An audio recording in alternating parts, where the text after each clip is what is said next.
다산의 아버님께 안소영 지음 이성민 그림 진경문고 출판사. 오래된 인연 머릿말 오래전 일입니다. 학교 100일장에 낸 글이 잘 되었다 하여 국어 선생님에게 책을 한 권 받았습니다. 다산 청량용의 서한집 유배지에서 보낸 편지 박성무 옮김 시인사였습니다. 창호집 아래 문 한 짝이 외로이 놓여있는 붉은 테두리의 표지가 무척 인상 깊었습니다. 낡고 오래된 거문을 열고 들어가듯 나는 조심스레 책을 열어보았습니다. 머나먼 바닷가 유배지 다산에서 고향의 아들들에게 보낸 아버지 다산의 편지가 들어 있었습니다. 그 무렵 나도 먼데 계신 아버지에게서 꼬박꼬박 편지를 받고 있었습니다. 그래서인지 아버지의 편지를 받았던 다산의 두 아들들이 책 속의 옛사람이라고만 생각되지 않았습니다. 왠지 그들이 가깝게 여겨졌습니다. 책에서처럼 가만 불러보기도 하였습니다. 연아, 유야, 다산의 둘째 아들 정학유가 갑작스레 닥친 집안의 환란에 어쩔 줄 몰라 했을 때처럼 그때 나도 16살이었습니다. 그로부터 20여년 만에 내 마음속에 들어와 있던 학유 형제를 다시 불러보았습니다. 그리고 그들의 마음이 되어 보았습니다. 나처럼 그들도 자라 어른이 되고 아이를 낳고 자신의 시대에 분노도 하고 허탈해하기도 하며 살았습니다. 가슴에 품고 있는 뜻과 가족을 거느리고 살아가야만 하는 현실 사이의 거리감에 좌절하기도 했던 것 같습니다. 그러고 보면 감정이 고르지 못하고 울퉁불퉁했던 16살의 학유와 가정 노릇 끝에 다가온 아버지의 해배에 눈물 흘리는 33살의 학유, 먼 훗날 스스로의 삶을 돌아보는 학유의 모습은 우리와 그리 다르지 않으리라 여겨집니다.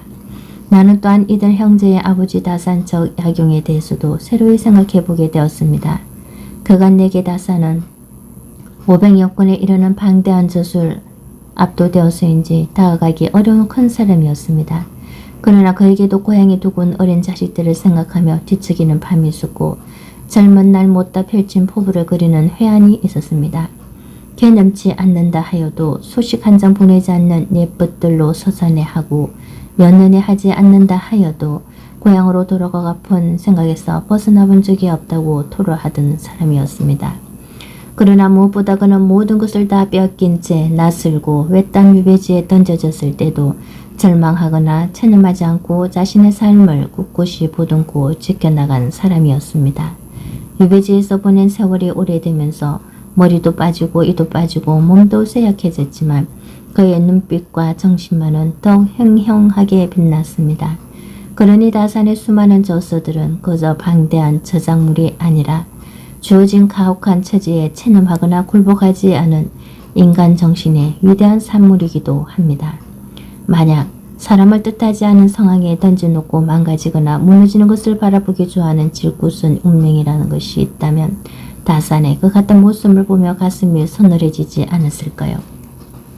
훗날 학유가 조심스레 바란 것처럼 다산뿐 아니라 그의 가족들 한 사람 한 사람에게도 눈길을 보내주었으면 좋겠다는 생각도 해봅니다. 길고도 가혹한 기다림의 세월은 다산의 것만이 아니었습니다. 남편과 아버지 혹은 아우를 유배지 강진의 다산으로 보낸 채 고향 손해에 남은 가족들 역시 저마다의 아픔을 안고 그 세월을 보내야만 했습니다. 각자의 삶에 새겨진 세월의 흔적과 빛깔은 또 조금씩 다를 것입니다. 그 다른 결 하나하나에도 깊은 눈길을 보낼 수 있었으면 좋겠습니다. 그리고 그 눈길이 우리와 같은 시대를 살아가고 있는 사람들 저마다의 삶과 감성을 존중해주는 것으로 세심하게 이어지기를 바랍니다. 2세기 이전에 살았던 다산과 가족들의 삶을 그려볼 수 있었던 것은 이제까지 다산의 저술을 정리하고 번역하고 연구해온 많은 분들의 노고 덕분입니다. 그분들과 손해에서 다산까지 학유가 오고 간 길을 직접 밟아 마음을 담은 그림을 그려주신 이성민 선생님께 고맙다는 말씀을 드립니다. 그리고 학유의 마음을 더듬어 짐작해 볼 수 있는 삶을 제게 주신 부모님께 깊이 감사드립니다. 오랜 인연이 될 책을 건네주신 그 옛날 국어 선생님께도 저녁게나마 고맙다는 인사를 올립니다. 2008년 봄 안소영. 다산 가는 길. 내일이면 아버님에게로. 내일이면 아버님을 만나 뵈러 떠난다. 며칠째 가슴이 두근거려 잠을 이루지 못했는데 오늘 밤은 더하다. 괜히 밖에 나와 마당을 서성이길 몇 번이나 했는지 모른다. 나처럼 구름 뒤에서 오락가락하던 달님이 저만치 하늘 높은 곳으로 오른다. 나도 따라 집 뒤편에 있는 언덕으로 발걸음을 돌려본다. 아버님이 집에 계실 때 자주 오르셨던 곳이다. 거리 높지 않은 언덕이건만 봄날의 밤은 짙어 발 아래의 집이며 마을은 나지막에 엎드린 채 잠들어 있는 것처럼 보였다. 온 세상이 고요한 가운데 달빛을 받은 강 물결말이 반짝이며 제 모습을 드러내었다. 물소리가 시원스러워 그런지 강물은 낮보다도 한결 더 가까이 다가와 있는 듯했다. 어두워질수록 자신을 더욱더 선명하게 드러내는 것은 달빛을 싣고 흐르는 물결만이 아니다. 복숭아꽃 향기는 밤바람에 실려 더 진하게 다가오고 밤새 소리도 더 구슬프고 크게 들려온다. 그 소리에 몇 해째 가슴속 깊이 꼭꼭 담아 눌러둔 그리움이 와르르 일어난다. 먼 길 떠날 준비를 할 전부터 제멋대로 빗장을 열어젖힌 그리움은 시도 때도 없이 흘러나와 몸과 마음을 흠뻑 젖게 했다. 강물은 손에 소천에서 그리 멀지 않은 두물머리 양수리에서 흘러오고 있었다. 내 고향은 뒤편에 있는 고개 이름을 따라 마제, 마현이라고도 하지만 우리는 집 앞을 흐르는 강 이름을 따라 소내라고 더 즐겨 부른다. 가파른 산골짜기에서 흘러내려온 서늘한 북한강과 뭉건한 늪에서 생겨난 오화한 남한강은 두물머리에서 만나 비로소 한강이라는 하나의 이름이 되어 흘러간다. 두물머리에서 내려와 소리를 흐르는 저 물결은 팔당을 지나면 서울을 가로질러 흐르는 한강 물줄기가 되고 다시 바다로 나아가 아버님이 계신 강진의 다산 앞바다까지 흘러갈 것이다. 서로 다른 곳에서 흘러온 물결들이 만나는 저 두물머리처럼 다산의 아버님과 이곳 손의 우리 가족들의 그리움도 서로 만나 편안히 젖을 곳이 있을까? 아버님이 계신 남도 땅 강진이 다산이 우리들이 두물머리일까? 그 머나 먼 곳이. 그해 1801년 겨울 한강 동작나루에서 헤어진 이후 7년 만에 뵙게 되는 아버님이다.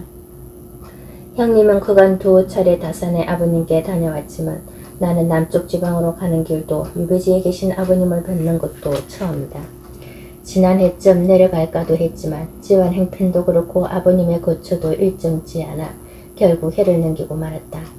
다행히 올해 1808년 봄부터 아버님은 강진의 작은 마을 귤동 뒷산에 있는 초당에서 머무르실 수 있게 되었다고 한다. 그간 내버려 두기만 한 나의 학문이 걱정되셨는지 아버님은 편지에 새로운 거취로 옮기게 되었다는 소식과 함께 빨리 내려오라고 책을 하는 것도 잊지 않으셨다. 아버님을 뵙게 된다는 생각을 하니 기쁨도 컸지만 한편으로는 걱정도 되었다. 내가 아버님을 마지막으로 뵌 것은 16살 때였다. 장가든 이듬해라 막 올린 상투도 어색했고 아무리 애로써도 떠나시는 아버님께 그릉그릉한 눈망울을 보일 수밖에 없었던 어린 나이였다. 그러나 이제는 내 나이 23, 상투머리에 갓선 도포 차림도 익숙해졌고 얼굴에는 구레나룻이 제법 무성해졌다. 나보다 3살 위인 학인 형님은 아버님처럼 체구가 자그마한 편이지만 나는 둘째 아버님처럼 큰 편이다.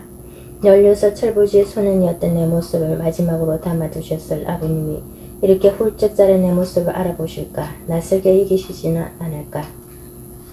낮에 아내의 처소에 들렸다. 그 올해 얼굴이나 한번 비춰볼까 하여 경대가 놓인 문고비를 기울거리는데 내 마음을 알았는지 아내는 웃으며 이렇게만 했다. 대장부가 장성하여 체구가 굵어지고 수염을 기르게 되는 것은 당연한 일이지요. 서방님은 하나도 변하지 않았습니다. 게다가 둘째 아버님을 많이 닮으셨으니 늘 그 어른을 잊지 못하는 아버님도 한결 반갑게 생각하실 것입니다. 모습이 달라진 것은 나만이 아닐 것이다. 아버님을 뵙고 돌아올 때마다 안부를 묻는 나에게 이제는 많이 늙고 세약해지셨다며 형님은 한숨을 내쉬었다. 내가 기억하는 것은 40 되시던 해의 모습인데 어느새 신을 바라보는 아버님은 어떠할까? 흰머리가 반 넘어 차지하고 한 번씩 마비가 오면 손이 떨려 붓을 잡을 수도 없다는 아버님의 모습을 나는 한눈에 알아볼 수 있을까? 이리저리 떠오르는 생각들을 물결 따라 흘러보내고 있는데 이쪽으로 올라오고 있는 흰 옷자락이 보였다. 형님이었다. 형님도 나처럼 잠이 오지 않는가 보다. 하두야, 너도 잠이 오지 않는 모양이구나. 아이처럼 설레는 마음을 들킨 듯하여 나는 멋쩍은 웃음을 지었다. 길을 떠날 때면 나도 언제나 그랬다. 담담하게 잘 지내다가도 아버님을 뵈러 떠날 즈음이면 왜 그리 감정이 걷잡을 수 없이 끓어오르는지. 나처럼 흐르는 물결을 한동안 바라보던 형님이 다시 입을 열었다. 새롭게 옮겨가신 곳은 어떤지 모르겠구나. 내가 처음 찾아갔을 때 지내시던 주막집은 차마 말로 다 표현하지 못할 지경이었다. 술꾼의 객꾼들까지 마구잡이로 드나드는 그곳에서 어찌 지내셨는지. 하긴 아무도 받아주지 않던 그때 방 한 칸이나마 허락한 주막집 노파의 인증이 고맙긴 하지. 몇 대 뒤에 계셨던 절방도 마찬가지였다. 나까지 얹혀 절밥을 얻어먹을 때는 더욱 편치 않았지. 그 어디 엄네 제자들 집을 옮겨 다니며 지내셨다 하는데 귤동의 초당에서는 어떠실지. 그곳에서는 오래 머무르실 수 있다니 마음이 놓이긴 하다만. 점점 나지막이 가라앉는 형님의 목소리가 안타까워 내가 말했다. 그래도 이제는 진외인가 아버지의 외가댁과 편안히 왕래하신다니 다행입니다. 그간 유배 죄인이라 하여 두려워했지만 이번에 이리 초당을 내어주신 걸 보십시오. 갖추어 놓은 책들도 2천여 근이나 된다며 아버님께서 좋아하시더군요. 그래, 세상 인심이 많이 바뀌긴 했다. 형님은 여전히 무덤덤한 목소리로 말했다. 하긴 세상 일과 세상 인심이 무덤덤하지 않고서 어찌 겐디라. 유배 죄인인 아버님은 그리고 그 아들인 형님과 내가 너도 알다시피 한번 떠나기가 어려운 길이다.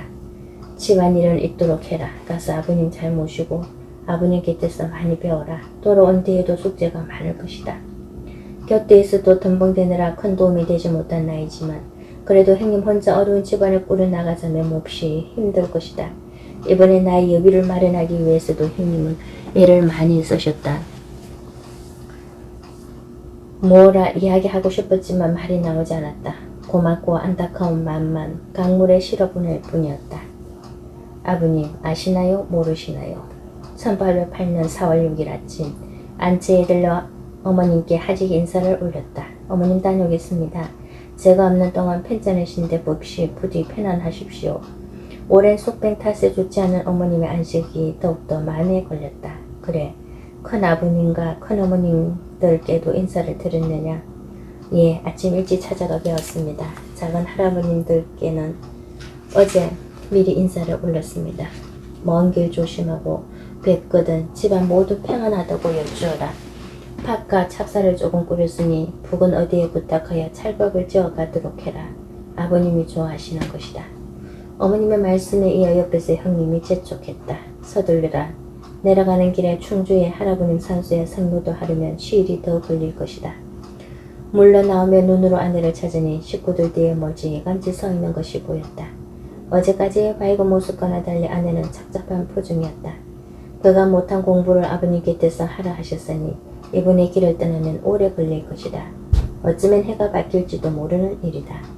안 그래도 어렵고 편치 않은 집안에 아내만 남겨두는 것이 미안하고 안쓰러웠다. 충주 하담의 산소까지는 남한강 뱃길로 가기로 했다. 두물머리 나루트로 향하는 내 뒤를 짊을 진 아범이 따라왔다. 눈코 뜰 새 없이 바쁜 농사 치르기에 나루트까지만 병하는 것이다. 손해에서 강진까지의 먼 길을 처음 오갈 때만 하더라도 석이란 이름이 만만하던 뜨거물이 총각이었는데 이제는 믿음직한 아범이 되어 있었다. 아침부터 서둘러 왔구만. 나루트는 복잡했다. 굵은 통나무들이 실린 커다란 뗏목들은 북한강을 타고 내려왔을 것이고 잔뜩 실은 짐을 내리고 있는 저 배들은 서울의 큰 나루트들을 거쳐왔을 것이다. 배들은 물길이 갈라지는 이곳에서 잠시 쉰 다음 다시 목적지를 향해 뱃머리를 돌릴 참이다. 내가 기다리는 배는 길손들을 태우는 크지 않은 황포 돛배였다. 배를 메어놓은 사공이 커다란 너티나무 아래서 손님들과 이야기를 나누고 있었다. 알만한 얼굴들도 보였으나 인사를 건네는 사람은 없었다. 옆에 있던 아범의 눈을 부라렸지만 다들 모르는 척 외면할 뿐이었다. 한때 동네 사람들은 나를 할아버님이 진주 목사로 계셨다 하여 정목사 때 둘째 서방님, 아버님의 성지 베스를 하셨다 하여 성지 영감 때 둘째 서방님이라고 공손하게 불렀다. 그러나 나라에서 거만한 사학, 요사스러운 학문이라는 뜻으로 성리학을 숭상하던 조선시대에 천주학을 배척하여 이르는 말, 죄인, 그것도 삼형제가 연륜된 집안에 더 이상 그런 영예로운 호칭은 없었다. 사학제인을 찾아내려고 5집씩 묵어 서로 감시하고 책임지게 하는 오가작동법이 여전히 살아있기에 우리 집안 사람들이 지나가기만 해도 다들 무서워 벌벌 떨었다. 나도 한자리에서 걷기가 불편하여 물가로 왔다. 물속으로 빠질 듯 늘어진 수양버들은 연초록빛 봄 기운을 가득 담고 있었다. 수양버들이 강으로 몸을 기울인다기보다는 강물이 봄물 오른 버드잎의 빛깔이 너무 고와 수양버들을 자꾸만 아래쪽으로 잡아당기고 있는 것만 같았다. 한동안 그렇게 물과 버들을 번갈아 보고 있는데 아범이 배가 떠날 준비를 하고 있다고 알려왔다. 충주까지는 물길로만 300리나 되는 먼 길이다. 서쪽에서 하늘바람이 불어와 뱃길은 순조로웠다. 바람에 항포도시 풀리기는 소리가 무척 시원스러웠다. 물로 된 장막을 열어젖힌 듯 보이는 경치도 아름다웠다. 배가 나아가는 것인지 산과 절벽들이 뒤로 휙휙 지나가는 것인지 분간이 되지 않았다. 물 위를 튕기며 날아가는 물새처럼 술 파는 배들이 가벼운 놀림으로 날아가듯 달리는 모습이 멀리 보였다. 잠시나마 마음이 흥겨워진다. 아버님, 큰아버님들과 함께 배를 타고 성묘 가던 어린 적 생각도 났다. 기이하고 아름다운 풍경이 보일 때마다 어느 분인가 적극적으로 시를 엎으면 한 사람씩 시구를 맞받아 시는 차례로 이어졌다. 그때만 해도 젊으셨던 큰아버님들과 아버님의 시원스러운 웃음소리가 아주도 내기에 생생하기만 하다.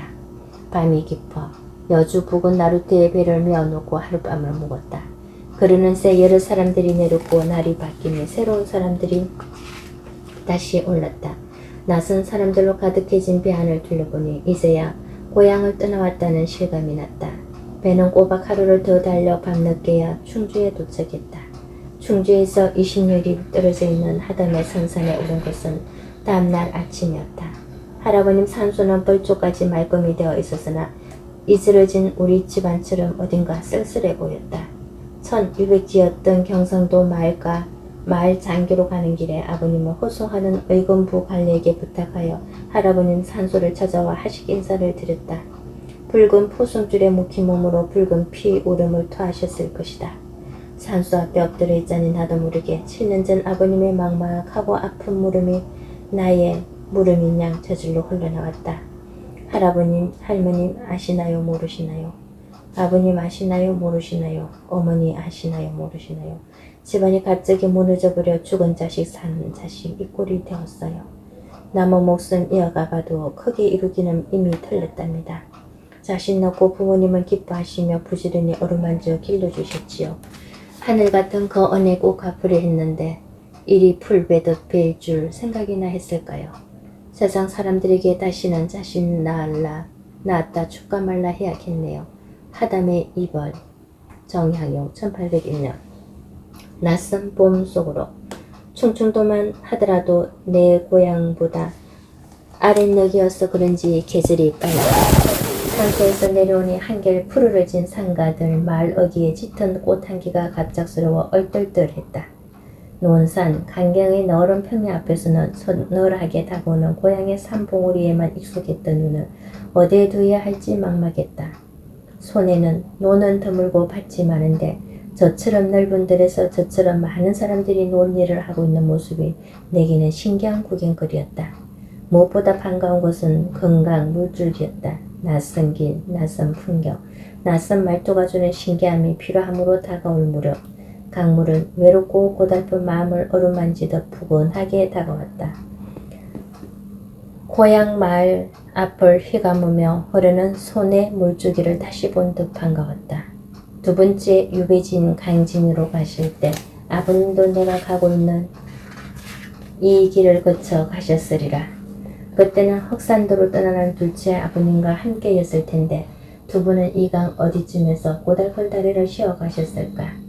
포승줄에 묶인 형제의 동행은 서로에게 의지가 되었을까? 더 큰 아픔이 되었을까? 건강은 한강처럼 다시 서해 바다로 흘러갔다. 강을 건너 전라도 지방으로 들어서자 이번에는 만경강이 나를 반겼다. 길을 떠나보니 우리 조선은 어딜 가나 크고 작은 모습으로 산이 끝없이 이어져 있고 강도 넓고 좁은 모양으로 끝없이 흐르고 있었다. 그 산과 강을 따라 길을 가는 내 마음에도 오르락내리락 하는 산줄기처럼 새고 여린 물살처럼 무늬가 일었다. 낯설었던 풍경은 지나가고 나면 다시 생각나는 추억이 되었고 가버린 지난 날들이 낯선 바람과 길 위에 끊임없이 오고기도 했다. 봄은 남쪽 지방으로 내려갈수록 점점 더 낯설어졌다. 정읍 지나 내장산 자락도 지나 한숨 돌리고 나자 뺨에 훅 와닿는 공기부터 달랐다. 갑자기 여름 한가운데로 접어든 듯했다. 사람들이 사는 마을 어귀에는 어김없이 동구나무가 서있고 그 아래에는 우물이 있어 물을 깃거나 빨래하는 아낙들이 보였다. 하지만 어딘가 달라 보이는 이 느낌은 뭘까? 나는 자꾸만 주위를 둘러보며 눈을 선복거렸다. 가만히 보니 하늘과 맞닿아 있는 산의 능선이 달랐다. 하늘과 땅은 산 덩성이가 그어놓은 비쭉비쭉한 사선으로 서로 만나기 마련이다. 북쪽 지방일수록 그 사선의 기울기는 가파르다. 그런데 이곳에서는 하늘에 그어놓은 산 덩선의 가파른 빛검이 보이지 않았다. 대신 저만치 아래 하늘과 맞닿은 땅의 선이 겸손하게 내려앉아 있었다. 평평한 일직선으로만 눕기는 미안했던지 멀리 보이는 야산 둔덕으로 가끔씩 완만한 곡선을 그리고 있었다. 그 모습이 푸근해 보이면서도 왠지 맥없어 보여 안쓰럽기도 했다. 무엇보다 낯선 것은 땅의 빛깔이었다.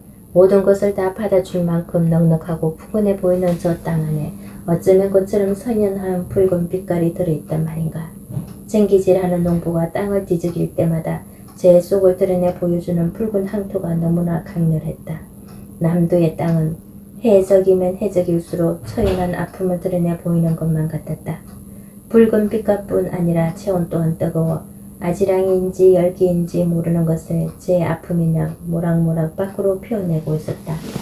내 속도 해집으면 해집을수록 저처럼 붉은 빛깔 뜨거운 열기를 드러내 보이게 될까.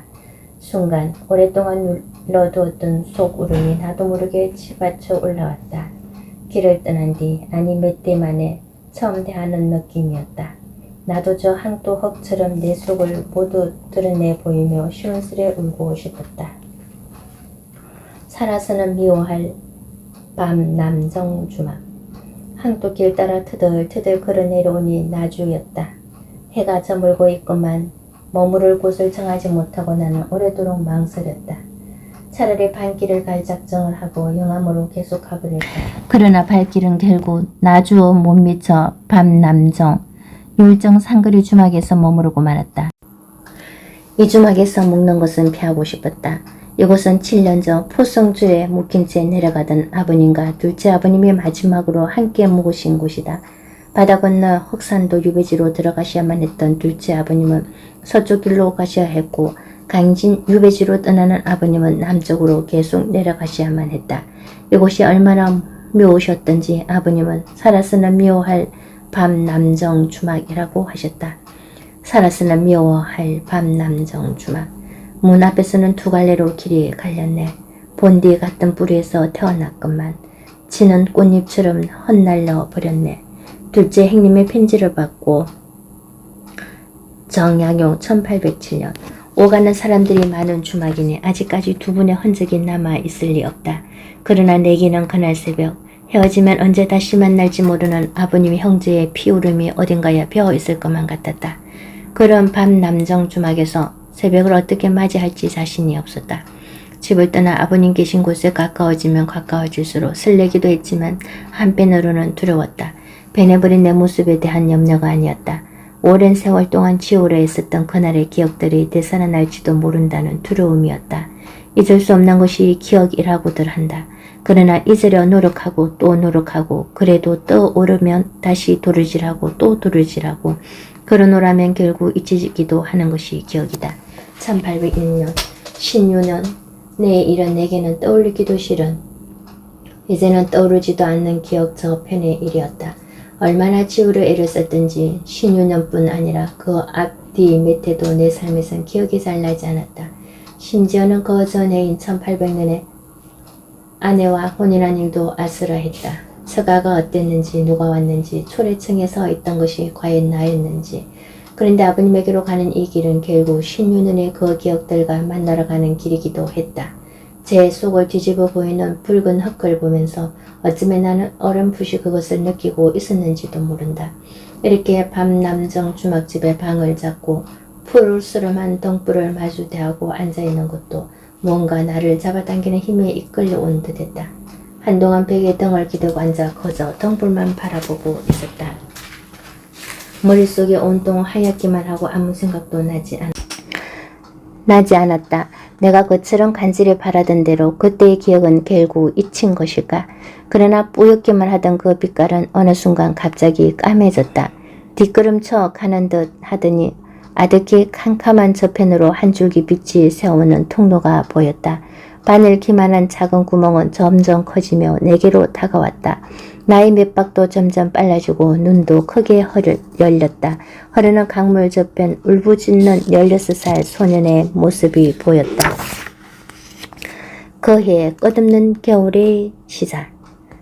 겨울강은 말없이 흐르고 강은 아득히 넓었다. 물살은 제 몸 위에 실린 얇은 얼음 조각들을 밀며 천천히 나아가느라 힘겨워 보였다. 간혹 삐걱거리는 신음소리가 새어나오기도 했다. 채 녹지 않은 눈을 머리에 이고 있어서인지 멀리 보이는 겨울산과 잿빛 하늘은 구별하기가 쉽지 않았다. 하늘도 땅도 산도 강도 모두가 얼어붙은 잿빛이었다. 그의 이른 봄부터 겨울까지 날마다 사학 교도들을 색출하고 처형하는 것을 보고 겪느라 사람들의 마음도 잿빛으로 얼어붙었다. 나루트로 가는 유배제수의 형렬 역시 온통 잿빛으로 솟았는데 묵혀놓은 포승줄의 붉은색만 유난히 도드라져 보였다. 1801년 11월 6일 의군부 감옥에서 나온 둘째 아버님이 멀리 흑산도와 강진의 유배지로 떠나는 날이었다. 학연 형님과 나는 동작 나루까지 따라 나왔다. 아버님이 감옥에 갇힌 것도 감옥문을 나와 묵힌 몸으로 강을 건너가시는 것도 벌써 두 번째였다. 계속되는 옥사의 유배 형렬은 더 이상 사람들의 구경거리조차 되지 못하는 것인지 겨울날 호송 형렬은 쓸쓸하기만 했다. 처음 아버님이 유배지로 떠난 것은 그해 봄 2월 말이었다.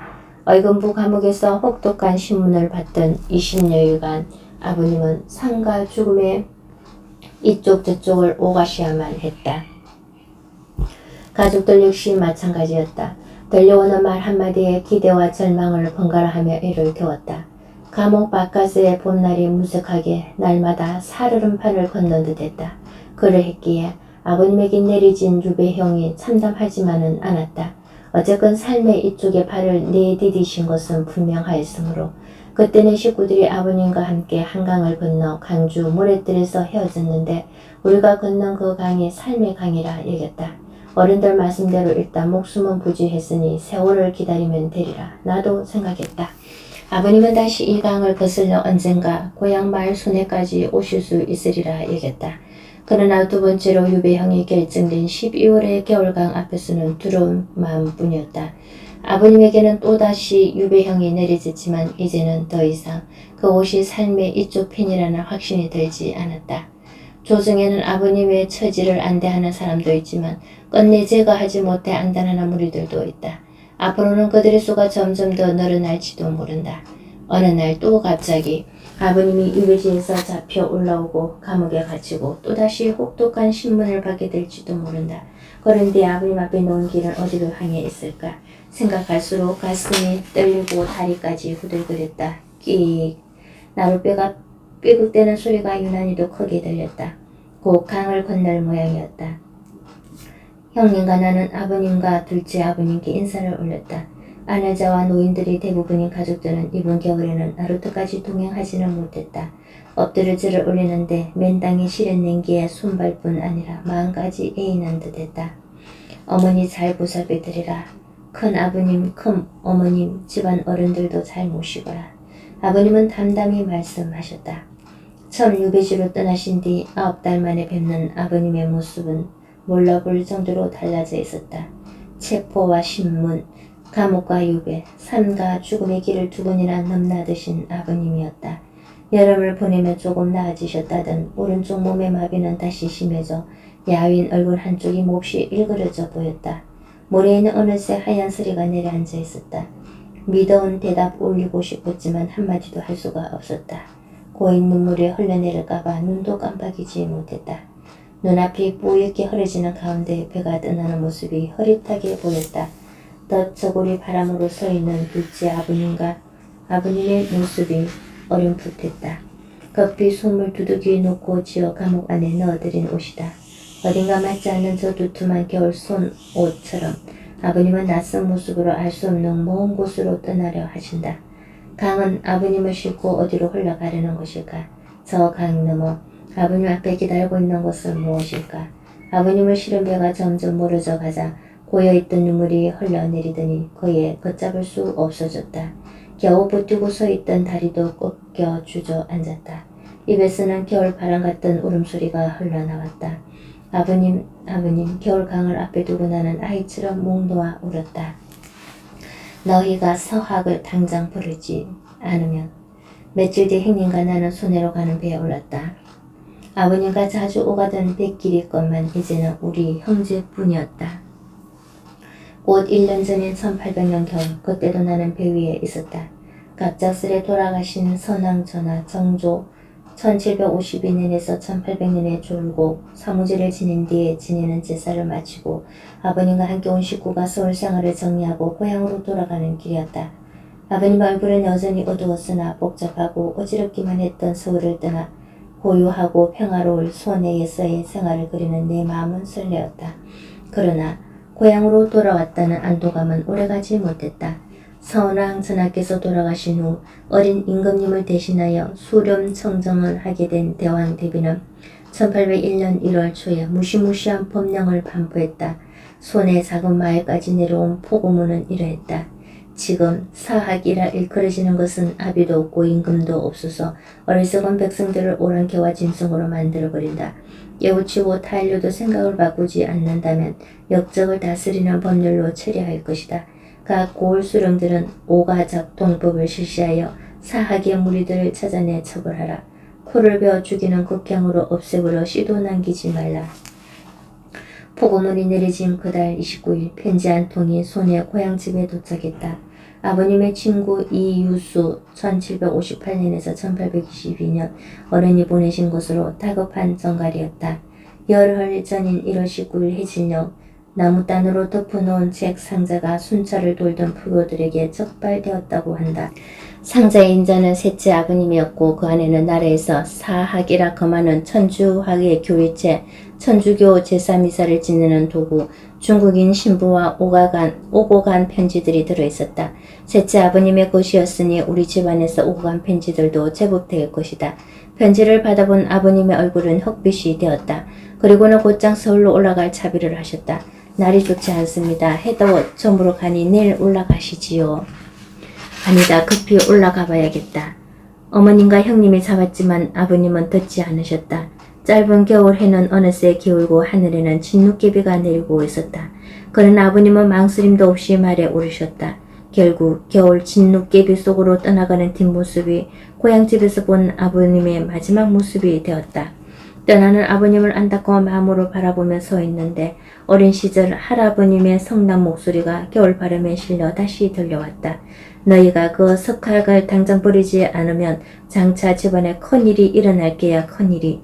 내가 6살 되던 1791년 전라도 진산의 양반과 자제들이 부모의 장례를 제대로 치르지 않고 조상의 신주를 불태웠다 하여 큰 문제가 된 적이 있었다.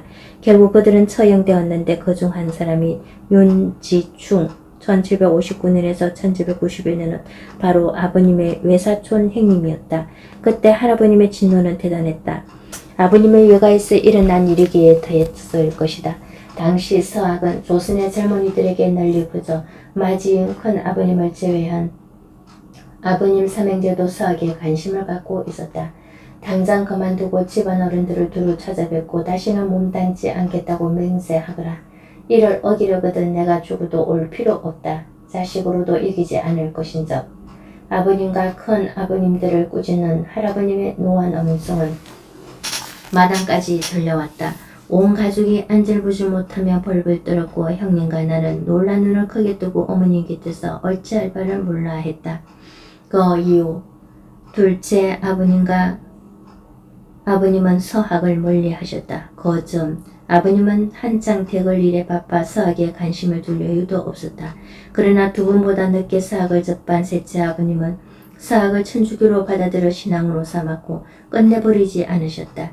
셋째 아버님을 따라 그 가족도 모두 서양신인 천주를 섬겼다. 할아버님이 돌아가신 이후에는 제사에도 참여하지 않아 형제들과 사이도 좋지 않으셨다.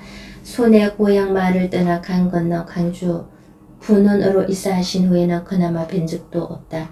책 상자 사건이 터지기 얼마 전 서울로 이사 가셨다는 소식만 들었을 뿐이다. 그 몸이라 달도 없이 캄캄한 밤 진흙길을 달려 올라가신 아버님에게서는 며칠이 지나도록 소식이 없었다. 그러고 보면 이상한 일이었다. 문제가 된 책 상자가 적발된 지도 20날이 다 되어가고 있었다. 아버님이 올라가 아무 탈이 없도록 급히 손을 써신 것일까? 아니면 아버님을 아끼시던 선왕 전하의 보살핌이 있는 것일까? 이대로 아무 일이 일어나지 않기를 비는 마음은 간절했으나 그럴 때마다 코를 베어 죽이는 극형으로 씨도 남기지 않도록 하라는 무시무시한 포고문이 떠올라 몸소리가 쳐졌다. 장차 집안에 큰일이 일어날 것이라는 할아버님의 목소리도 함께 들려와 끔찍했다. 뒤늦게 한 일이지만 서울로 올라가 자세한 내막을 전해들은 아버님은 벌어진 일들을 이미 각오하셨던 것 같다. 책 상자는 이미 아버님을 제거하려는 세력들의 손아귀에 있었다. 10여 일이 넘는 침묵은 뭔가 일이 만들어지고 있음을 의미하는 것이었다. 아버님은 그것이 피할 수 없는 일임을 짐작하고 계셨을 것이다. 저들 형제의 서찰이 적나라하게 드러났으므로 어릴 적 날마다 쏟아지는 비방에 지쳐 피곤한 얼굴로 퇴거하신 아버님을 볼 때마다 나는 궁금했다. 노론이니 소론이니 남인이니 도대체 왜들 저렇게 싸워야만 하는 것일까? 나란히는 원래 그런 것일까? 고향에서 학문탐구에 전념하던 선비 집단인 사림이 서울로 올라오면서 이 나라의 정치는 많은 발전이 있었다고 한다. 평소에 그들이 탐구하던 유교 경전은 나라와 백성을 다스리는 이상적인 포부가 담긴 것이었고 사림의 선비들은 실제 정치에서 실현해보고자 하는 의욕이 있었다. 그들은 헌신적으로 일했고 이에 감명받은 임금님도 나라 일에 더욱더 의욕적이셨다. 그러나 사람의 마음은 모두 같을 수 없는 것이어서 나라 일을 하는데도 조금씩 생각의 차이가 생기기 시작했다. 처음에는 조정회의에서 조절할 수 있었지만 이 차이가 복잡하고 깊어져 갈등과 위험으로 변하기도 했다. 차츰 사림은 생각이나 출신이 같은 사람들끼리 동인과 성인, 다시 남인과 북인, 또 노론과 소론 저마다 다른 이름으로 갈라져 나갔다. 상대방에 대한 분노와 적대감도 공공연하게 드러났다. 자신의 자리를 지키기 위해서는 반대편을 몰아내야만 했는데 뱃슬에서 물러나게 하는 것만 아니라 아예 관직 진출 자체를 막으려 했다. 먼 곳으로 유배를 보내거나 심한 경우 사약도 내렸다. 부모의 하는 자식에게 이어진다면서 아예 자손까지 몰살하는 역적을 만들어 놓고서야 마음을 놓았다. 공격이 가혹한 만큼 당하는 편의 원한이 깊어지는 것도 당연한 일이었다. 자신의 조상을 죽이고자 싶은 뿐 아니라 자손들의 앞날조차 짓밟는 무리를 어떻게 용서할 수 있을까? 손바닥 뒤집히듯 세력은 자주 바뀌었지만 가혹한 보복의 모습은 같았다. 결국 사림이 여러 갈래의 당파로 나뉘어진 지 오랜 세월이 흐른 지금은 당색이 다른 사람들끼리는 좀처럼 대화도 왕래도 혼인도 하지 않게 되어버렸다. 지난날의 무수한 사화와 당정에 얽힌 이야기들을 어른들 틈에서 기동량해가며 듣노라니 오랜 세월 동안 상대방을 향해 쌓아놓은 우란의 두께가 너무나 어마어마하여 두렵기도 했다. 이 나라 선비치고 당생을 지니지 않은 사람은 없다. 우리 집안도 마찬가지인데 남인에 속했다. 나의 외가도 아버님의 외가도 그러했다. 할아버님이 이전 3대조 할아버지들이 내리 뱃슬을 하지 못하고 고향 마을에서 지내신 것을 보더라도 남인들이 정계에서 멀어진 것은 오래되었다. 대신 권력을 잡고 있던 것은 노론이었다. 맞설 세력이 없는 독점 권력은 세월이 흘러갈수록 거대하고 견고했었다. 이들의 세력이 흔들리기 시작한 것은 영조대왕 때 실시한 탕평 정치 때문이었다. 엄밀히 말하자면 모든 당파에서 똑같은 기회를 주는 균등한 탕평이라기보다는 그동안 조정일에서 멀어져 있었던 소론이나 남인 등 다른 당파도 이제 조금씩 등록해 나가겠다는 것이었다. 그래봐야 여전히 노론의 세력이 가장 컸건만 가진 자의 상실감은 없는 자의 것보다 더 큰 법이어서 탕평 정치와 이를 더욱 강력하게 추진해 나갔던 선왕 전하에 대한 불만이 대단했다. 한편 노론의 권력을 잡고 있던 때 몰락하여 고향으로 내려간 남인들은 조용히 학문에 몰두하며 지냈다고 한다. 그러다 보니 대궐 안에서 지낼 때보다 백성들이 살아가는 모습을 더 잘 볼 수 있었다. 그때는 외란과 호란으로 땅과 삶이 모두 피폐해지노라. 백성들은 농사물의 수확량을 늘리기 위한 궁리가 한창이었다고 한다. 남인들은 그런 백성들에게 실질적인 도움을 줄 방법은 없는가? 유고 경전을 덮어두고 연구도 해보았다. 그 가운데 실제 생활과 관련된 학문에도 점점 더 관심을 기울이게 되었다. 옛 사림의 빈터는 이제 실사구시에 눈을 돌릴 제야의 남인 학자들이 채워나가고 있었던 것이다. 아버님께서 마음속 소송으로 모시며 헌무하던 이 1681년에서 1763년 선생도 그 중 한 분이시다. 지금 노론이 공격하는 것처럼 남인 학자들 중에는 서양의 학문인 서학을 깊이 연구한 사람들이 많았다. 중국이 서양 세계와 활발하게 교류함에 따라 우리 조선에도 서양책들이 많이 전해졌다고 한다. 대궐 안에서 자리 지키기에 골몰하던 노론과는 달리 붙들고 얽매여야 할 것이 없던 남인 학자들은 새로운 학문을 진지하게 받아들이고 연구했다. 서양에서 발달했다는 수학과 천문학에 조예가 깊은 사람들도 꽤 있었다. 중국의 서양 과학을 전해준 사람들은 대부분 서양 성녀 신부들이었기에 서양 종교인 천주교 서적들도 그때 함께 들어왔다. 노론 중에서도 천주학을 하는 선비들이 있긴 했지만 극히 드물었고 서학에 깊이 빠졌다고 이름이 오르내렸던 것은 대부분 남인 선비들이었다. 선왕전하 당시에도 서학과 천주학은 큰 문제가 된 적이 있었다. 그러나 선왕전하는 바른 학문 정학을 세우면 그릇된 학문 사학은 저절로 설 자리를 잃게 된다고 생각하셨다. 사학이 문제가 되는 경우에도 그 책은 불태우고 사람은 가마시키라고 이러셨다. 이러한 방심 덕분에 1791년 진산에서의 일을 제외하면 큰 탄압이 일어난 적은 없었다. 그러나 선왕전하께서 갑작스럽게 돌아가시자 상황도 갑작스럽게 달라져 갔다. 노루는 남인들을 몰아내고 그간 잃었던 세력을 다시 되찾으려 했다. 조정에서 물러내는 정도가 아니라 다시는 일어서지 못하도록 아예 뿌리를 뽑으려고 했다. 가장 좋은 방법은 이미 이단시되고 있던 서학을 공격하여 남인들을 함께 연루시키는 것이었다. 여기에 같은 남인들 중에서 서학에 반대하는 세력과 노론의 공격에서 살아남으려는 세력들도 합세했다. 그 중에는 아버님의 옛 친구들도 있었다. 책 상자를 손에 넣은 노론은 오랫동안 궁리했다. 어디까지 어떻게 갈랭지어 잡아들일 것인가. 마침내 2월 8일 사헌부의 탄핵 상수로 그들은 공격의 포문을 열었다. 원통하고 분합니다. 이가환 1742년에서 1801년 이성훈 정약용의 죄를 어찌 이루다 꾸짖어 벌할 수가 있겠습니까? 이가한은 스스로 흉악한 무리의 교주가 되었고 이성훈은 요사스러운 책을 널리 퍼뜨리고 요사스러운 교류를 받아들여왔습니다. 정약용은 두 추악한 무리와 한 패거리가 되었습니다. 이번에 발각된 흉측한 상자에는 저들 형제와 숙지 아저씨와 조카 사이에 주고받았던 서찰이 적나라하게 드러나 있으므로 이들새의 흉악한 죄인들은 모두 사악의 뿌리라 할 것입니다. 청건대 전 판서 이가한 전 행감 이성훈 전 성지 저약용을 빨리 잡아들여 엄중히 문추하고 중부를 내림으로써 나라의 기강을 바로잡으소서. 핏줄이란 흉악한 무리의 교주가 되었다는 이과한 어른은 앞으로의 정성감이라며 선왕전하께서 아끼던 분이었다. 이익 선생의 후손으로 수학과 천문학에 관해서는 나라 안에서 제일이라 일컬었으나 아버님과 마찬가지로 서학에 감염되었다는 비난을 피할 길이 없었다. 그리고 요사스러운 책을 전파하고 요사스러운 교를 받아들고 왔다는 이성훈은 바로 나의 고모부님이셨다. 서글서글한 성격의 고모부님은 처조카인 우리들을 만나면 질구선 장난을 서슴지 않으셨다. 우리 집안과는 겹혼어도 고모부님의 여동생은 학연행님의 배필적 내 형수님이다. 이과 한 어른은 고모부님의 외숙부인데 숙질사일은 이 두 분을 가리키는 것이다. 1784년에 고모부님은 당신의 아버님이 영경 사신으로 가실 때 함께 따라가 그곳에 있는 천주당을 방문하고 서양 선교사들에게서 서학책들을 많이 얻어오셨다. 거기에는 천주학에 관한 신기한 책들도 많았다. 고모부님은 그때 천주교에 입문하는 어식도 치르셨다는데 백다로 베드로이라는 서양 배로 천주교 세례명도 받으셨다고 한다. 아버님 형제는 고모부님과 처남 매부 사이였기에 무척 친하셨고 고모부님의 뒤를 이어 세 분 모두 젊은 날 그 종교에 입문하신 것은 사실이다. 사헌부의 상수에 올라간 다음날인 2월 9일 새벽 아버님은 의금부옥에 잡혀 들어가셨다. 이에 둘째 아버님과 셋째 아버님도 함께 체포되셨다.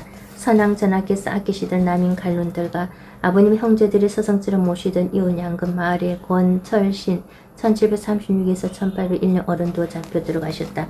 하루하루 서울에서 오는 소식을 기다리던 소내의 식구들에겐 그야말로 날벼락이었다. 한 집안에서 세 사람이나 감옥에 갇혔기에 충격은 대했다. 큰댁의 영들과 사돈 어른에게도 체포령이 내리지거나 잡혀 들어가 앞으로 집안의 운명이 어떻게 될지 알 수 없었다. 의금부의 도사들이 덕달같이 내려와 온 집안을 함부로 뒤지며 아버님의 물건들과 책, 편지 등 모든 것을 빼앗아갔다. 그들이 거센 기세로 집안을 마구 뒤지자 어린 동생들은 놀라 울음을 터뜨렸고 어른들도 질려 아무 말도 못했다. 며칠 뒤 행님과 나는 어머님을 모시고 서울로 올라갔다. 셋째 아버님의 큰아들 철상행이 먼저 옥바라지를 하고 있었는데 소내를 떠난 뒤 처음 만나는 것이다.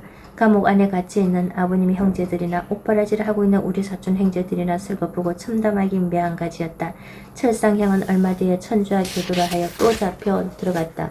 형님과 나는 날마다 아버님이 갇혀 계신 의금부 감옥을 찾아갔지만 좀처럼 만나뵐 수는 없었다. 밖에서 넣어드린 음식은 손도 대지 않은 채 도로 나오기 일쑤였고 신문과 매질이 있던 날이며 옥리들의 태도도 더욱 퉁명스러워 애를 태웠다. 의금부 문 앞에서 돌았으면 무슨 소식이라도 들을 수 있을까 싶어 아버님 친구분들의 댁을 두루 찾아다녔다. 안쓰럽게 맞아주시는 분도 있었지만 피하는 기색이 역렬한 사람들이 더 많았다. 그러나 감옥 바깥의 가족이 아무리 애를 써본다 그리고 감옥 안의 당사자가 아무리 해명한다고 한들 상황은 좋아질 것 같지 않았다. 신문관들은 갈로 중심으로 꾸려졌다. 그들에게 아버님이 사학을 받아들였느냐 안 받아들였느냐 하는 사실은 중요하지 않았다. 오로지 자기들이 원하는 답변을 받아내는 것만이 중요할 뿐이었다. 신문은 매질로 시작되었다. 아버님에게는 30대의 권장이 내려졌다. 일흔이 되어가는 권철신 어른도 형들에 묵혀 권장을 맡기는 마찬가지였다. 피투성이가 된 채 형틀에 묵혀있는 아버님을 생각할 때마다 몸소리가 쳐졌다. 핏줄이란 단지 몸 안에 붉은 피가 흐르는 길만을 말하는 것이 아니었다. 핏줄을 통해 핏, 홀이 몸부림치는 아픔이 내 몸 안으로도 흘러드는 것 같았다. 마구잡이로 퍼부어지는 붉고 기다란 몽둥이에 내 살깔도 터지고 피가 흐르는 것처럼 아팠다. 신문 가정에서 드러난 것이지만 셋째 아버님의 서울집은 아버님이 마련해 주신 것이라 했다. 천주학 때문에 형제간에 의지하고 지낸 줄만 알았는데 의외였다. 그러고 보면 차마 떼어내려 해도 떼어내지 못하는 것이 핏줄인가 보다. 뒤늦게 그 사실을 안 집안 어른들은 화의 뿌리를 잘라내지 못하고 키우고 있었다며 역정을 내셨다. 천주와 교도들 중에서 큰 역할을 하고 있었던 셋째 아버님이셨기에 그 집이 비밀 모임 장소로 쓰인 것은 당연한 일이었다. 결국 아버님에게는 천주학을 엄밀히 도운 것이 아니냐는 힘이가 뒤씌워졌다. 신문가는 아버님에게 물었다. 이미 허다한 문서가 내 집안에서 나왔고 그 중에는 내 것도 들어있다. 내가 근심하고 두려워한다니 그것은 무엇이냐. 너희 형은 중국인 신부의 행방을 모른다는데 그것이 사실이냐. 너 또한 형을 도와 천주학을 더욱 퍼뜨린 것이 아니더냐. 아버님은 대답하셨다. 어찌 감히 위로 임금을 속이며 아래로 형을 전거 삼겠습니까? 형제 사이는 첫눈이 중하거늘 행이 죽임을 표할 수 없다면 저 혼자만 살아남아 못하겠습니까? 아버님의 위기는 셋째 아버님의 책 상자에서 왔지만 아버님의 결백을 드러낸 보여준 것 또한 그 안에 담긴 편지들이었다. 셋째 아버님의 천주와 교도에게 받은 편지에는 이 사실을 자네 아우가 알지 못하도록 하겠네라는 구절이 있었고 셋째 아버님 역시 형과 아우와 함께 천주님을 믿을 수 없음은 오로지 나의 죄일 것입니다 라는 편지를 쓰셨다. 당시 둘째 아버님과 아버님의 천주에게서 모르진 것은 사실이기에 셋째 아버님도 신문관의 질문에는 일관되게 그리 말씀하셨다. 삶과 죽음이 오고 가는 하루 또 하루. 아버님이 감옥 안에 갇혀 계신 것은 19일 동안이었다. 그러나 말이 19일이 19년처럼 긴 하루하루였다. 하루에도 몇 번씩 희망과 절망이 오고 간 한 가닥 희미한 빗줄기가 들어오다 이내 캄캄해졌다. 서슬푸른 국정, 조선시대의 역적 등 중재인을 신문하기 위해 임시로 설치한 기관이었지만 아버님의 사학 교도가 아니라는 증거도 차츰 드러났다. 그러나 증거 따위와 상관없이 극한 행보를 내리라는 관객한 대신들도 있었고 사학도가 아닌 사람에게까지 형벌을 내리는 것은 옳지 않다고 여기는 젊은 갈로들도 있었다. 강경한 노 대신들의 호령이 더 높았다는 국청장의 소식을 전해 듣노라면 숨이 쥐어오는 것처럼 절망감이 밀려들었다. 문수를 뒤적이며 냉정하게 사실관계를 묻는 젊은 갈로들이 신문했다는 날에는 한가닥 신라 같은 희망을 갖기도 했다. 셋째 아버님의 펜지 구름 위로 희미가 없다는 것이 드러나게 되자 아버님은 석방될지 모른다는 이야기를 들은 적도 있었다. 그러나 번번이 이를 가로막는 반대 세력 또한 완강했다. 고집스럽고 악착스럽게는 이제는 전으로 돌아선 옛 남인 친구들이 됐다. 희망도 절망도 그렇게 사람들에게서 번갈아 왔다. 시간이 흘러갈수록 무죄로 풀려나는 것은 바라지도 않게 되었다. 무군 무부 임금도 없고 아비도 없다의 천주교는 대역부도 임금과 나라의 큰제가 되는 것 짓으로 사람의 도리에 몹시 이그러짐의 큰제였고 아버님은 역적을 다스리는 법률에 따라 저처럼 심한 문초를 받고 계신 것이 아니던가. 그러니 위태로운 징검다리 위에 놓여 있다 하더라도 그저 살아남아 이 세월을 함께 건너갈 수 있기를 바라볼 뿐이었다. 셋째 아버님은 이미 삶의 강 넘어 저쪽에 가 계신 듯했다. 신문관의 질문에 담당하면서도 당당하게 대답하셨다. 나는 본디 이 학문을 정학으로 알고 있지 사학이라 여기지 않았습니다. 천주교야말로 지극히 공정하고 지극히 바른 도리라는 것을 알기에 마음을 바꿀 생각이 없습니다. 어떠한 행보를 받는다 해도 조금도 후회하지 않을 것입니다. 결국 셋째 아버님은 2월 26일 서소문박 처형장에서 참형을 당하셨다. 고모부님도 마찬가지였다. 셋째 아버님은 고개를 숙이지 않고 하늘을 올려다보며 누우신 채로 칼을 받으셨다고 한다. 그때 셋째 아버님이 바라본 하늘은 어떤 모습이었을까? 고모부님과 셋째 아버님의 하나님은 삶의 마지막 순간 모든 것을 맡기고 기대는 그분들을 크다란 팔로 맞이해 주셨을까? 허나 봄날의 하늘은 따스하고 푸르기만 할 뿐 아무런 말이 없었다. 아버님과 둘째 아버님에게는 유배형이 내려졌다. 둘째 아버님은 전라도의 섬 신지도, 아버님은 경상도 바닷가 마을 장기로 떠나셔야 했다. 셋째 아버님과 고모부님이 돌아가신 다음 날이 2월 27일 새벽이었다. 아버님과 둘째 아버님에게 기약 없는 유배형이 내리진 이유가 최종 판결에는 이렇게 쓰여 있었다. 뒤늦게 스스로 깨닫고 다시는 더러움에 물들지 않으려 했던 것이 국문을 받을 때 상세히 드러났다. 다만 최초에 물들었던 것으로 세상에 알려져 있으니 죽은 다음에 형벌을 적용하여 목숨만을 살려준다. 관련 없음이 드러났는데도 사람들이 입에 오르내렸다는 것이 과연 죽음 다음에 이르는 형벌을 받아야만 할 만큼 크나큰 죄인가?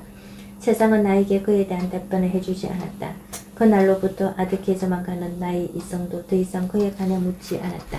기약 없는 세월의 시작. 강 건너 광주 모래돌에서 언제 뵐지 모르는 아버님과 헤어진 다음 우리 식구들은 소내로 돌아왔다. 그처럼 어마어마한 일들이 불과 20여일이라는 짧은 기간 동안 일어났다는 것이 믿어지지 않아 한동안 온 식구가 뭐하게 지냈다. 진눈깨비 내리던 그날 아버님을 끝내 붙잡지 못한 내 자신이 생각할수록 원망스러웠다. 아, 시간을 거꾸로 돌려 다시 그날로 돌아갈 수 있다면 끝내 떠나시더라도 따뜻한 밥 한 끼 온 식구가 함께 먹을 수 있었더라면, 아버님과 함께 잠들고 아버님 얼굴을 마음에 깊이 새겨둔 뒤 병에 들을 수 있었더라면, 단 하루라도 아니 단 한 시각이라도 아버님과 헤어질 준비를 할 수 있는 시간이 우리에게 허락되었더라면, 이런 생각을 하노라면 가슴에는 뜨거운 불길이 이글거리고 아무 일도 손에 잡히지 않는 것이 그야말로 미칠 지경이었다. 가만히 있다가도 갑자기 버럭 화를 내는 나의 화증은 그때부터 시작된 것 같다. 앞으로 먹고 살아갈 일도 걱정이었다. 서울 집을 처분한 돈은 경황 중에 옷바라지를 하느라 온 식구가 소내에서 서울로 오고 가느라 경비로 없어진 지 오래였다. 이제는 아버님 대신 형님과 내가 집안일을 도맡아 책임져야만 했다. 맞이인 큰 아버님이 계시긴 하지만 가장 없는 새 아우의 집안을 모두 돌보고 거두기란 벅찬 일이었다. 다가올 앞날이 너무나 아득하여 한숨을 내쉬다가도 문득 머나먼 유배지에서 홀로 지내실 아버님을 생각하면 죄송하기도 했다. 집안 사람들의 무심한 눈길을 한번 받아보지 못한 마당에는 글쎄 꽃들이 알아서 피고 졌다. 어쩌다 꽃님의 붉은 빛깔이 눈에 들어오기라도 하면 나는 화들짝 놀랐다. 봄날 그 참혹한 일이 있고 난 후부터는 색깔 있는 모든 것이 나는 싫었다. 꽃도 새도 살아 생명을 뽐내는 것은 모두 싫었다. 그런 내 마음을 아는지 모르는지 사랑 앞마당에 몰아는 저 혼자 선연한 붉은 빛을 피워 올리고 있었다. 멍하니 생각에 잠겨있는데 안참 마당이 왠지 소란스러운 듯했다. 마님, 저 누가 찾아왔습니다. 건너가 봤더니 서기가 몹시 당황한 얼굴로 어머님께 아뢰고 있었다. 서기는 찾아온 사람을 바로 구하지 못하고 말끝을 흐렸다. 옷보따리를 안고 있는 초라한 행색의 부인과 어린 아이들이었는데 처음 보는 얼굴이지만 왠지 낯이 익었다. 뒤늦게 나와본 형님도 놀라는 표정을 지었다. 여긴 어떻게? 부인은 고개를 숙인 채 말이 없었다. 예닐곱 살쯤 되는 사내 아이가 호기심 어린 눈으로 형님과 나를 올려다보았다. 순간 언뜻 떠오르는 얼굴이 있었다. 셋째 아버님, 그래 새로 맞이하셨다는 셋째 어머님이시구나. 저 아이는 철상 형의 동생 하상이고 셋째 아버님이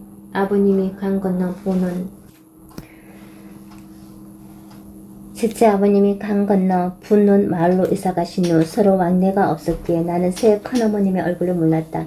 어린 사촌 동생들도 마찬가지였다. 새로 오신 큰어머님도 셋째 아버님처럼 천주학을 믿는다 하여 집안 어른들은 탐탁지 않게 여기셨다. 서기는 아버님의 심부름으로 몇 번 드나들었기에 셋째 어머님을 알고 있었던 것 같고 형님은 아마 서울에서 만나 뵈었을 것이다. 그 엄청난 일을 겪고 난 후 서울에는 더 머무를 곳이 없어 손에 고향 마을을 찾아오셨나 보다. 그래도 아버님이 가장 마음을 많이 써주셨기에 우리 집을 의지하고 살아볼 작정으로 내려오신 모양이었다. 안방에 계신 어머님은 아무런 기척이 없으셨다. 한참 후에야 문을 열고 물끄러미 바라보시더니 이렇다 저렇다 말씀이 없이 도로 문을 닫으셨다. 찾아온 사람을 내치지는 않겠지만 반기지도 않는다는 뜻이었을 것이다. 어머님이 방문을 닫자 그제야 서기가 알아서 행랑채와 붙은 끝방으로 새 식구를 데려갔다. 따라가면서 아이가 뒤돌아보는데 아이답지 않은 깊은 눈매가 셋째 아버님과 칠상형을 참 많이 닮아 있었다. 칠상형은 셋째 아버님이 돌아가신 지 한 달쯤 후에 처형되었다. 집의 세력과 갈등이 없는 평범한 천주교도들은 더 이상 믿지 않는다 한마디만 풀려날 수 있었구만. 철상형은 끝내 자신의 아버님과 하나님을 부르지 않았다. 그리고 셋째 아버님이 돌아가신 바로 그 자리에서 차명되었다. 나보다 4~6살 위인 철상형의 죽음은 내게 더 큰 충격. 어린 시절 손해에서 함께 고기잡이를 하던 형, 나무를 깎아 진귀한 것도 많이 만들어주던 형, 깐깐한 학인 행님은 친행이라 해도 어딘가 어려웠는데 칠상형은 부드럽고 따스한 성품이어서 좋았다. 아버님 형제간의 불화로 셋째 아버님이 강 건너 마을로 이사 가실 때 나는 형도 떠나야 한다는 것이 싫었다. 옥바라지를 하고 있던 중이라 경황은 없었지만 서울에서 형을 만났을 때 왠지 마음이 든든했다. 형님이란 말보다 어릴 때처럼 형이란 말이 먼저 나왔다. 그런데 형은 왜 젊은 나이에 스스로 죽음을 맞이했단 말인가. 그 생각을 하자 또 가슴이 저려온다. 아, 핏줄이란 단지 몸 안으로 흐르는 붉은 액만이 아니었다. 내 뼈, 내 살갗은 내 핏줄인 그들과 함께 나눈 것이다. 그러하기에 내 핏줄의 고통은 나의 고통이기도 하다. 철상형의 소식을 뒤늦게 듣는 순간 내 목에도 서늘한 칼날이 와 닿는 것처럼 온몸이 다 저려왔다. 손발에 힘이 다 빠지는 것을 느끼며 까무룩 땅속으로 가라앉은 듯 했다. 가까스로 몸과 마음을 추스르며 나는 이를 악물었다. 잊자 그 모든 일을, 그 모든 시간을, 그 모든 죽음을 다시 돌아오실 아버님만 생각하고 그 모든 일을 잊으리라. 잊지 않고서는 내가 견딜 수 없었다. 그 모든 죽음을 기억하고서는 미칠 것만 같아 내가 살 수 없었다. 그런데 어린 하상을 보자 다시 그 아픔이 생생하게 떠오르기 시작했다. 그 아이가 겪고 있을 아픔에도 가슴이 저렸다. 나는 그래도 먼 곳이기는 하나마 의지하고 기댈 아버님이 이 세상에 살아계신다. 그러나 아버지도 형도 없는 어린 저 아이는 앞으로 어떻게 살아가게 될까? 제 앞가림도 할 수 없는 우리가 저 아이를 오래 거두어줄 수 있을까? 그런 생각을 하니 아이를 보는 것이 두려웠다. 그동안 묻어두었던 내 아픔과 상처가 덧나 터질 것 같았다. 그 집 식구들을 싫어하는 것은 아니었지만 나는 집안에서 되도록 마주치지 않으려고 애썼다. 볼 때마다 떠오르는 아픈 기억들을 감당 못해서였다. 형님도 마찬가지인 듯했다. 어머님의 충문도 그 때문이셨으리라. 새 식구도 있는 듯 없는 듯 조용히 지냈다. 이제 겨우 5살인 여동생 정혜의 울음소리 한 번 밖으로 새어나오지 않았다. 그렇게 여름이 가고 가을이 깊어지고 겨울이 다가오고 있었다. 붉은 비단 헝겊은 땅에 떨어져 한동안 아무런 오역 없이 무기력하게 보내다가 찬바람이 불기 시작하면서 나는 마음을 추슬렀다. 아버님은 내 걱정을 많이 하셨다. 늘 반듯한 행님이야 크게 염려하지 않았겠지만 감정을 주체하지 못하고 울컥하기를 잘하는 내가 걱정되셨는지 이런 편지를 보내오셨다. 날짜를 헤아려 봤더니 지나쁜 편지를 받은 지 82일 만에 너희들 편지가 왔구나. 그 사이에 나는 턱 밑에 준치 가시 같은 하얀 수염 7, 8개가 생겼다. 내가 밤낮으로 빌고 바라는 것은 오직 하규가 열심히 독서하는 일뿐이다. 그리하여 선비다운 마음을 갖게 된다면 내가 무슨 여한이 있겠느냐. 부디 이 아비의 애쓰다는 마음을 저버리지 말거라. 어깨가 저려서 다 쓰지 못하고 대강 갖춘다. 9월 3일. 나는 다시 책을 손에 들었다. 여전히 머릿속에서는 다른 생각들이 맴돌고 골기는 눈에 잘 들어오지 않았지만 아버님의 당부를 잊지 않으려 애썼다. 그날도 형님과 사랑해서 글을 읽고 있는데 바깥에서 서기의 조심스러운 목소리가 들려왔다. 서방님, 아무래도 일이 난 것 같습니다. 일이라니 무슨 일이야? 큰댁의 진사 서방님이 붙잡히셨다 합니다. 진사 서방님이란 큰 아버님의 맞사위인 황사영 형님을 말한다. 몸부터 의금부 나졸들이 피살선 눈으로 붙잡으려고 돌아다녔는데 그에 잡힌 모양이다. 큰댁에는 누님들이 많아 매형들도 많았다. 그 중에서도 어른들은 큰 매형인 사영 형님 칭찬을 많이 하셨다. 사영 형님을 본받으라는 말씀도 자주 하시곤 했다. 유복자로 태어난 형님은 어릴 때부터 글 공부를 열심히 했다는데 겨울 16 나이에 진사과에 급제했다. 돌아가신 전하는 기특이 여겨 사영 형님을 특별히 부르셨다고 한다. 손목을 잡으시고는 내가 20세가 되거든 나를 만나러 오너라는 당부도 하셨다. 한동안 형님은 임금님이 잡아준 손목을 들이피지 않으려고 붉은 비단으로 감고 다녔다. 형님의 손목에 감긴 그 붉은 비단을 본 적은 없지만 하도 이야기를 많이 들어서 그런지 나도 본 듯 했다. 나중에 매행이 처갓집인 손에 큰데게 들렸을 때 나도 만나보았다. 이목구비가 뚜렷한 얼굴이며 단정한 몸가짐이 내가 보기에도 참 미덥고 아름다웠다. 사람들에게 둘러싸여 이야기를 하고 있는 형님을 보니 어디선가 붉은 비단 한 겁이 바람에 날리는 듯도 했다. 남편과 함께 오랜만에 친정에 온 명년 누님은 여동생들에게 둘러싸여 시샘 어린 질문을 이것저것 받고 있었을 것이다.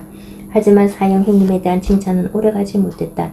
진사 합격 이후에는 대과급제를 위해 더욱더 공부해야 하건만 형님은 천주하게 마음을 두고 있었다. 아버님 형제의 영향이 컸는데 특히 사형 형님이 존경하고 따른 것은 셋째 아버님이었다. 사형 형님은 붙잡히기 전까지 충청도 제천의 옹기막 토굴에서 숨어 지냈다고 한다. 그곳에서 서양의 천주교 황제 교황에게 보내는 비밀 편지를 작성했는데 이 명주천에 깨알같이 썼다 하여 백서라 했다. 서양 천주교 황제에게 신유년의 박해를 알리고 조선에서도 자유롭게 천주교를 믿을 수 있도록 도와달라고 호소하는 편지였다.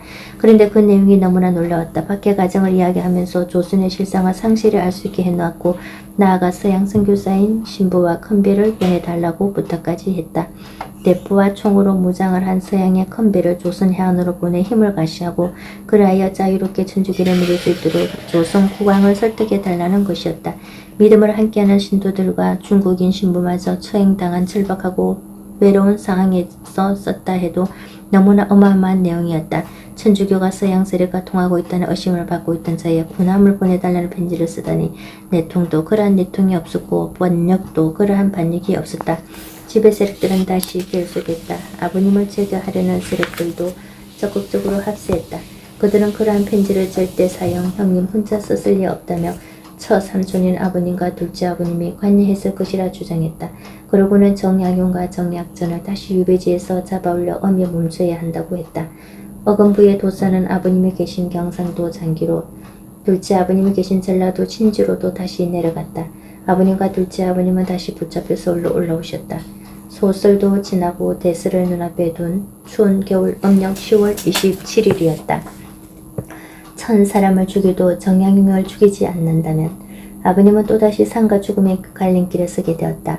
혹독한 국문도 다시 시작되었다. 그러나 아버님은 사형 형님과는 생각이 달랐고 무엇보다 백서를 작성했을 때 사형 형님을 만나거나 도움을 준 일이 없었다. 장기에서 압수된 아버님의 짐속에는 그간 오고 간 집안 편지들과 신문들, 학문에 관한 저술들, 장기의 시골 사람들을 위해 쓴 의학책뿐이었다. 꼬투리를 잡을 만한 것이 나오지 않았던 것이다. 결국 아버님과 둘째 아버님은 사형 형님의 백서에 관해서는 무혐의로 인정될 수밖에 없었다. 때마침 서울로 들어온 전 황해도 관찰사는 아버님이 곡산 부사로 계실 때 백성들을 위해 많은 일을 했다며 그런 사람을 죽여서는 안 된다고 강직하게 말했다. 아버님과 둘째 아버님에게는 다시 유배형이 내려졌다. 이번에는 남쪽 끝 강진이었다. 둘째 아버님은 바다 저 건너편 흑산도로 가셔야만 했다. 아버님은 또다시 삶의 이쪽 편으로 건너오시긴 했지만 안심할 수 없었다. 말하기에도 참담하지만 유배지에서 사역을 받고 돌아가신 분들도 많다. 이번에는 넘어간다 하더라도 다음에 또 무슨 일이 있을지 알 수 없는 것 아닌가. 아버님을 제거하려고 애쓰던 무리들은 저희들끼리 있는 자리에서 이런 말을 했다고 한다. 천 사람을 죽이고도 정약용을 죽이지 않으면 아무도 죽이지 않은 것과 같단 말이오. 도대체 다들 왜 좀 더 적극적으로 나서지 않소? 마치 그 자리에 있었던 것처럼 내기에는 그 소리가 계속하여 들려왔다. 천 사람을 죽여도 정약용을 죽이지 않으면 아무 소용이 없다. 정약용을 죽이지 않으면 길을 막고 고개를 흔들어도 장길에도 그 소리는 계속하여 들려왔다. 겨울 동작나루에서 아버님을 보내고 돌아오는 길, 사형 형님이 그 전날 처형되었다는 소식을 들었다. 단순한 참상이 아니었다. 넝지처참, 극악무도한 역적에게만 내리지는 가혹한 행벌이 넝지처참이었다. 한창 몇 바퀴 뛰고 피 돌기가 힘찬 27 형님의 몸은 사지가 갈기갈기 찢긴 채 이 세상에서의 숨을 다했다. 한때 행님의 손목에 감겨 있었던 붉은 비단 한 겹도 바람에 날리다 어느 순간 고요히 땅 위에 내려앉았을 것이다. 처음 손해에서 만난 행님의 싱그러운 얼굴이 떠오르면서 내 가슴도 찢기듯 아팠다. 살아남은 가족들도 갈기갈기 찢기기는 마찬가지였다. 형님이 어머님과 명는 누님 그리고 두살벽의 조카 경아는 노비가 되어 각각 그 제도와 제주도 추자도로 떠났다고 한다. 가슴에 또다시 울컥하는 것이 밀려왔다. 내 마음속에는 내키지 못하게 밀려오는 거대한 밀물이 있나 보다. 바닷물인 듯 눈물인 듯 씁쓸하면서도 비릿하고도 짠. 때로는 그날 아버님이 떠나신 겨울강 위로 불어오던 바람이 싸하게 밀려오기도 한다. 1801년 11월 6일 우리 가족들에게 끝없는 겨울이 시작되었다. 밥을 먹어도 더운 온기를 느낄 수 없었고 덮고 자는 이부자리도 늘 깔깔했다. 형수님과 아내는 더 이상 철마다 새 옷을 짓지 않았고 원 식구가 말소리는 물론 숨소리도 죽였다. 해가 바뀌고 계절이 바뀌고 사람들도 변해갔다. 그러나 우리에게는 늘 동작, 나루, 겨울강을 사이에 두고 서로 헤어져야만 했던 서산한 겨울의 연속이었다.